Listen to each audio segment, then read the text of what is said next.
The Jell-O program, coming to you from Marchfield, California, and brought to you by Jell-O and Jell-O Pudding, starring Jack Benny, with Mary Livingston, Phil Harris, Dennis Day, Rochester, and yours truly, Don Wilson.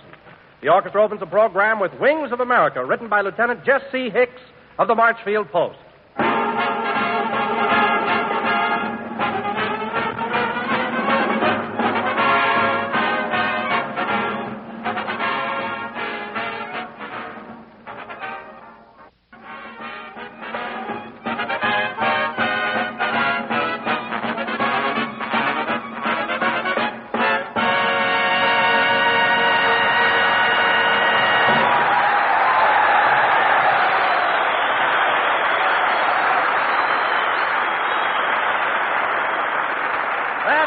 Wings of America, played by the orchestra. And now, ladies and gentlemen, inasmuch as our program today is coming to you from Marchfield, California, it is with great pleasure that I bring you that eminent authority on aviation, Flying Jack Benny.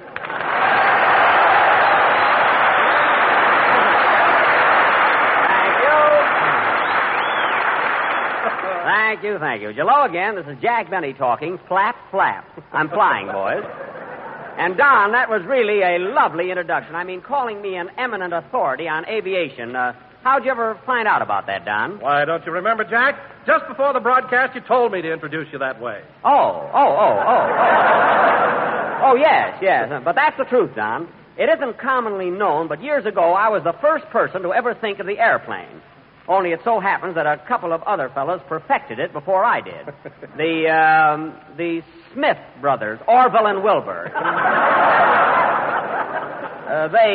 They beat me to it. Pardon me, Jack, but you must mean the Wright brothers. The who? Oh, yes, the Wright brothers. The Smith brothers perfected the cough drop before I did. Everybody has the jump on me, you know. Well, that's very interesting. But tell me, Jack, whatever gave you the idea for a flying machine? For the airplane? Well, I was sitting on a fence one day when a flock of pigeons flew over my head, and a thought struck me.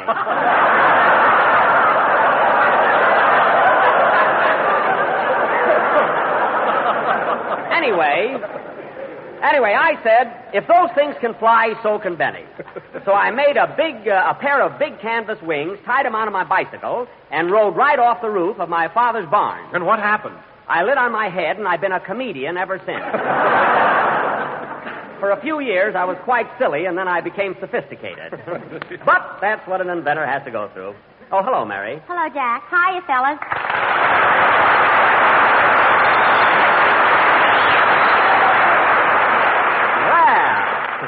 Well, that's some hand you got there, Mary. The boys here seem to know you. Why not? I met most of them at the plantation last night. Oh, at the plantation. Oh, yes, that's that nightclub over at Riverside. How'd you happen to be there? Well, I had a date with the cutest soldier. And you know, Jack, he was the most bashful fellow I ever met. What do you mean, bashful? He said as soon as there was a blackout, he was going to kiss me. Well, Mary, as I look out over this sea of faces, I would say that you got the only non-wolf in the outfit.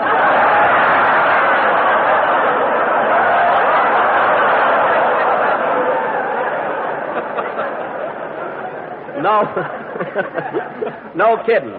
You mean I can do better tonight? Definitely. And speaking of the plantation, Mary, I think I'll go down there some night and play my violin for the boys. That'll empty the place faster than an all-out alert. I don't know about that. Hey, Mary, you should have been here earlier. Jack was telling me how he almost invented the airplane years ago. Oh, he's full of baloney. I am, eh? Well, then let me ask you something, sister. Why is it that when I was a kid in Waukegan, everybody called me Flying Jack? Flying Jack? Yes. That's because you used to shoe flies for a blacksmith. I did nothing of the kind. I wish I had a nickel for every horse that kicked you in the face. Oh, yeah? Well, you'd have about 35 cents, Smarty. That's all.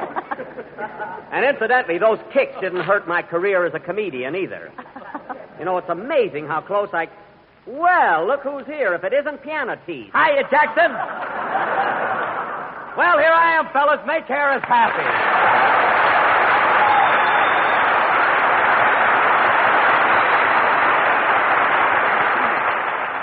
Say, Phil, why is it every time we broadcast from a new place, you always make your entrance by asking for applause?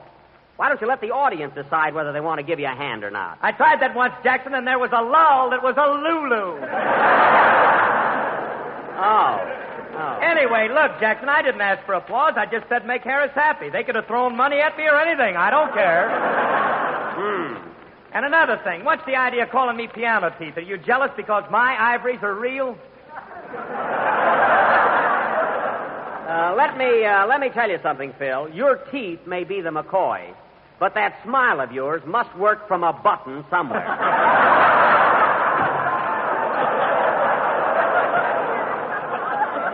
I mean, that can't be on the level. A button? You mean what I lead the band with? That's a baton. You're a fine musician. Say, Jack, can I read my poem now? Well, sure. What poem? The one I wrote about March Field. Mary, we can do without those Livingston epics tonight. Give these boys a break. Oh, let her read it, Jack. Mary's poems are always so clever. She can't do it now, Don. Phil's orchestra has to play a number. Although I wish we had a better choice. I really do. Now, wait a minute, Jackson. Are you trying to be facetious? What? I beg your pardon? I said, are you trying to be facetious? What's the matter? Didn't I pronounce it right? I don't know what to say now. I don't know. Phil, I can't understand. Where did you ever get a hold of a word like facetious? Well, I got one of them Webster's under the bridge dictionary. Under the bridge? Phil, nobody could make that mistake but you and my writer. That word is unabridged. Anyway, Phil, let's have your band number. This is war, and we can take it. So go ahead. Oh, all right, Jackson. But look, I meant to tell you, the boys got here so late that we didn't have a chance to rehearse. Oh. Do you think it'll make any difference? Are you kidding?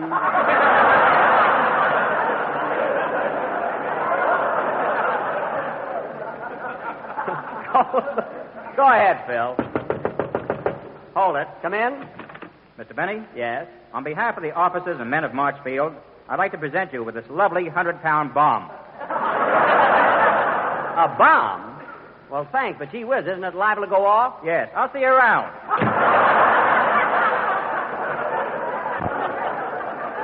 Get a load of his head, fellas. What a runway it would make. Play, Phil.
Played by Phil Harris and his...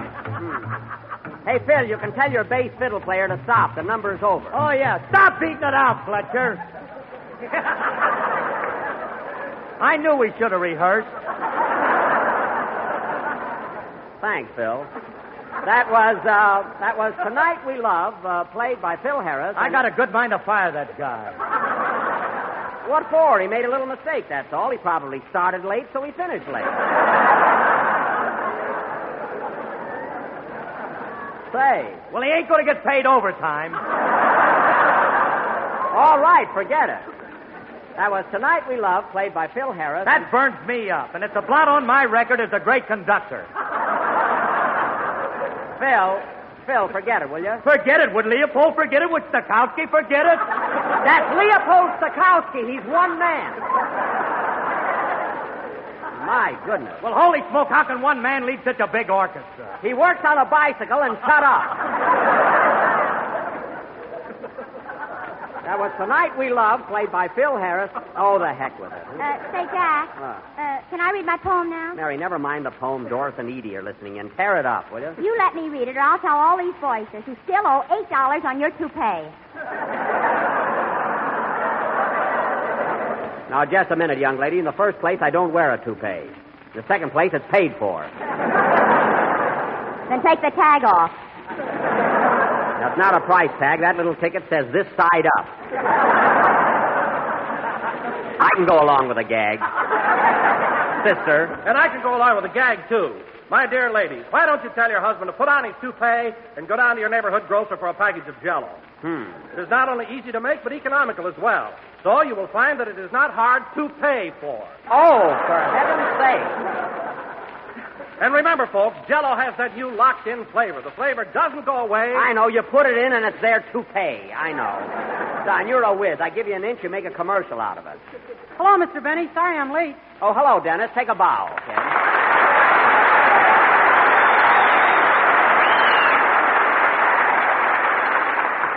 Well, where have you been, kid? What delayed you? Oh, I've been having lots of fun. You know, Mr. Benny, I walked all around the field. You did? Yeah, I was in the hangars and up in the buildings and inside the planes and all over the place. Well. You think I'll ever get my camera back?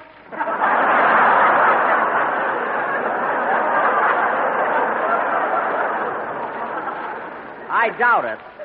Don't you know, Dennis, you're not supposed to take pictures at any military encampment. Who was taking pictures? The camera wasn't loaded. Well, then what's the idea of carrying an empty camera around? My lunch was in it. Oh. The United States government owes me 1 hard-boiled egg and 2 ham sandwiches. All right. I'll take it up with the colonel. I'm having lunch with him tomorrow. A lot of good that'll do me. I'm going to be shot at sunrise. You're not going to be shot at all. I never saw anyone with such an imagination. Don't pay any attention to him, kid. He's just being facetious.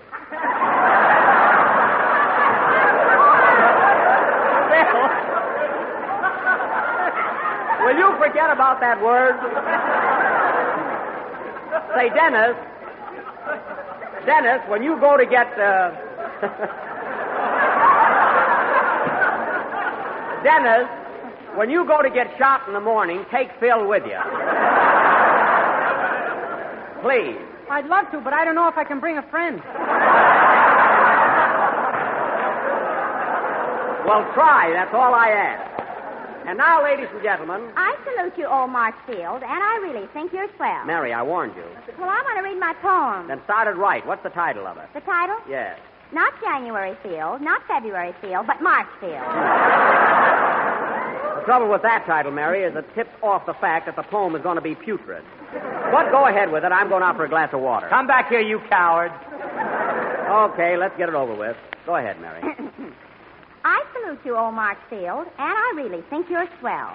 If the Japs, they get too close, you will blast them all to pieces. Nice rhyming. You want me to rhyme it? No. Continue. I think the boys here are so cute. Private Major Colonel Luce. I love to dance with all the soldiers. They don't keep time, but how they hold you. Well, of course, I wouldn't know. Proceed. Here you are near the town of Censored, in the state of I ain't talking.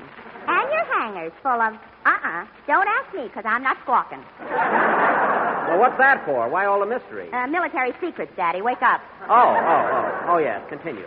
Your boys get leave to go to town to have some fun and clown around. They jump in their cars and fill up with gas. But what can you do on a 6-hour pass?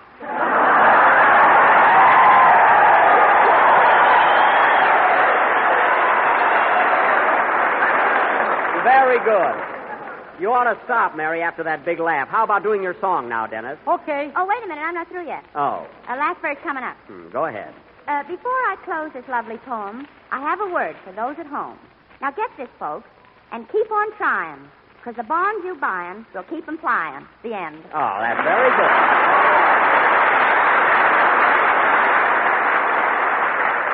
Say, that was all right, Mary. You had a nice finish. That poem turned out better than I thought it would. Well, okay, Dennis. What's your song going to be? I'm going to sing We Did It Before and We Can Do It Again, assisted by the Marchfield Sextet.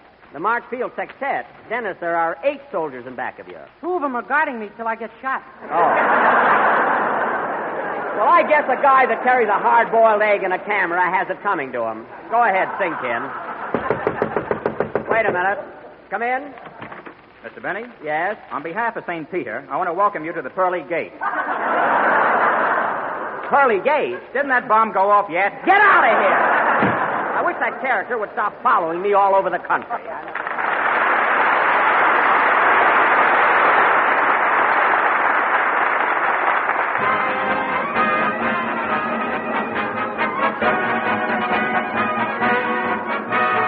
On brave old Armitage, on brave old Armitage, keep them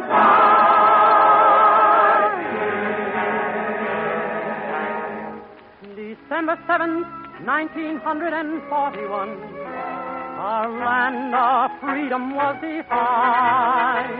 December 8th, 1941, Uncle Sam replied. We did it before and we can do it again, and we will do it again. We've got a heck of a job to do, but you can bet that we'll see it through. We did it before and we can do it again, and we will do it again. We're one for all and we're all for one. They'll get a licking before we're done. Millions of voices are ringing, singing as we march along. We did it before and we can do it again, and we will do it again. We'll knock them over and then we'll get the dying back of them. We did it before, we'll do it again. We did it before and we can do it again, and we will do it again. We know we're right and we also know that gangsterism has got to grow. We did it before and we can do it again, and we will do it again. We're one for all and we're all for one. They'll get a licking before we're done.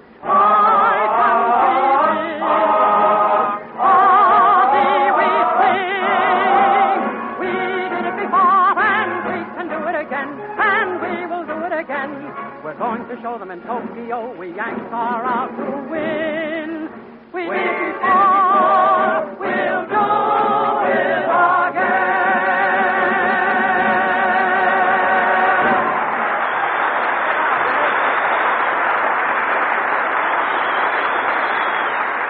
That was We Did It Before from Eddie Cantor's Broadway show Banjo Eye, sung by Dennis Day and the Marchfield Octet. And very good, fellas. Say, Dennis, where did you meet these 8 soldiers? Well, I've got a girl in Riverside, and last night I took her to the plantation. So? What happened to my girl, fellas? Well, that's rich. So these boys took your girl away. Hey, Dennis, is she pretty? No, she's a mess. Every girl you go out with is a mess. Why don't you go out with a pretty girl once in a while? Well, if I can't hang on to a cluck, what chance have I got with a good-looking gal? Well, that makes sense, I guess. But personally, I can't keep company with a girl unless she's really gorgeous. Oh, yeah? Yeah. I have yet to see you out with a dame that didn't sag somewhere.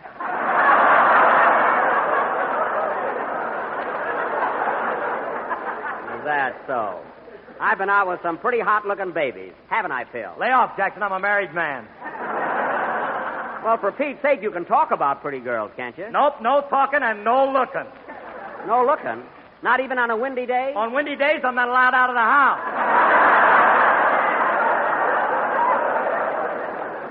Well, that may be okay with you, but I'd like to see the woman that could dominate me. And now, ladies and gentlemen, Mary, stop looking at me that way. And now, ladies and gentlemen, we have a surprise for you. As our guest tonight, we have one of the boys stationed here at Marchfield, the biggest soldier in the United States Army, a fellow who makes Don Wilson look like a midget, Staff Sergeant August Stackwell. Step right up, Sergeant.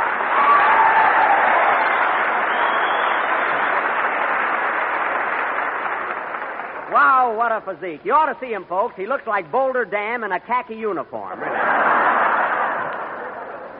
Tell me, Sergeant, how much do you weigh? 407 pounds, not counting lunch. Oh, 407 pounds. Well, Sarge, I want you to meet a fellow we used to think was pretty hefty until you came along. Don Wilson, our announcer. How do you do, Sergeant? Hi, Skinny.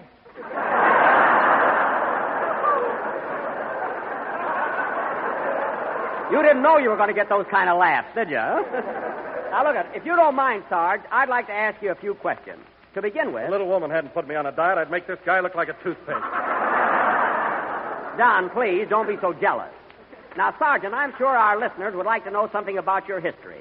To begin with... If I hadn't cut out potatoes, I could look like Boulder Dam, too. Don, stop mumbling. Now, Sergeant Stackwell, you say you weigh 407, is that correct? Yes, sir. I see. And how much did you weigh when you were born? 150 pounds. That's 15 pounds, Sergeant. 15. Now,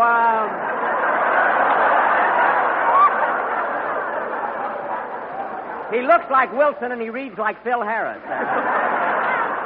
Now, of course, Sergeant, being so large, must present certain problems. For instance, you don't sleep on a regular Army cot, do you? No, I use the king size. Good. That's all right. Now, Sergeant... I'll bump stomachs with him any day. Wilson, calm down. My goodness. Well, Sergeant, I want to thank you for coming up here and saying hello. Thank you, Mr. Benny. No hard feelings, Don. No, not at all. That's how I feel about it. So long, Slack.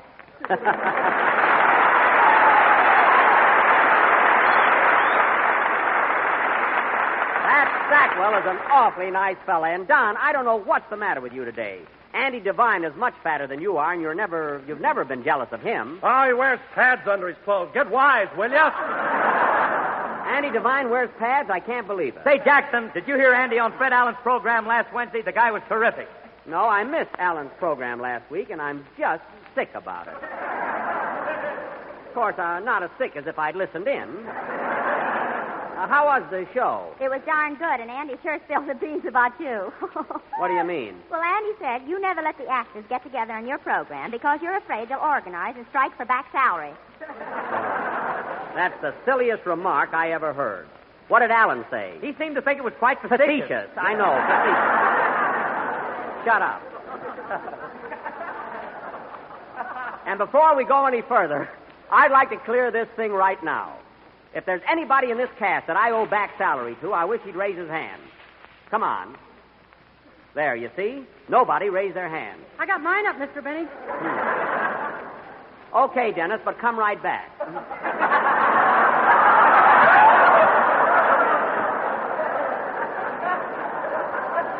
I'm tired of these rumors that Allen started about me. But, Mr. Benny... Never mind. Put your arm down or I'll yank it down. Now, let me tell you something about Allen. I remember once in Toledo... I'll take it. Hello? Hello, Mr. Benny. This is Rochester.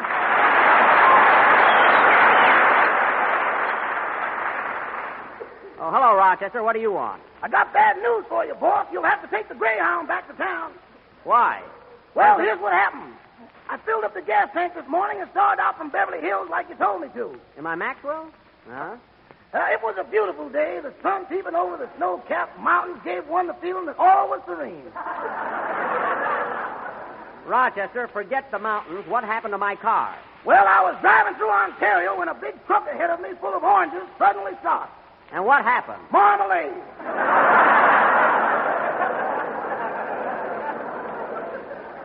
Rochester, I see no excuse for you smashing into a truck.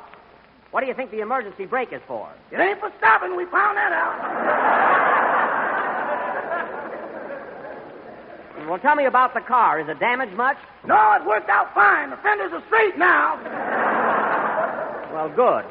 But the right front tire's gone boom for the last time.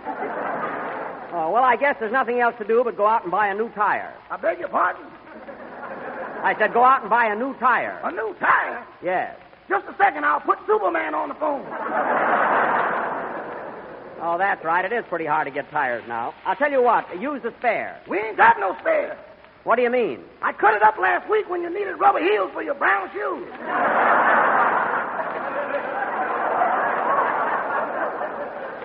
Oh, yes, darn it. Well, look, Rochester, I'll ride back to town with Mr. Harris and the boys in their bus. Meanwhile, you stay with the Maxwell. You mean for the duration?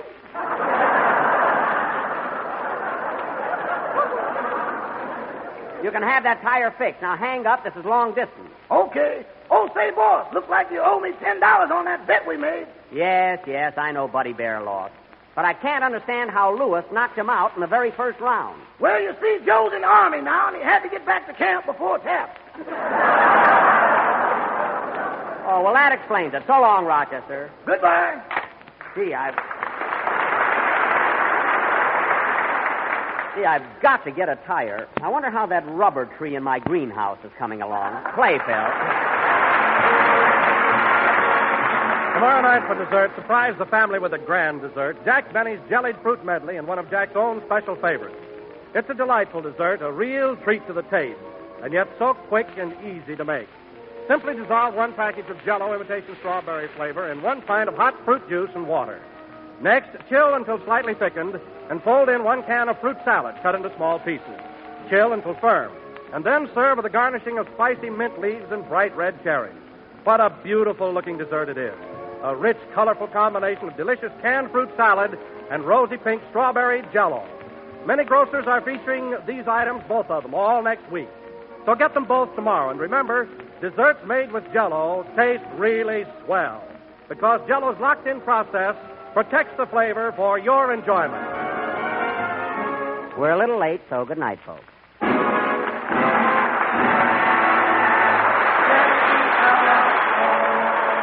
This broadcast was presented for the entertainment of the personnel of Marchfield and does not constitute a commercial product endorsement by the War Department.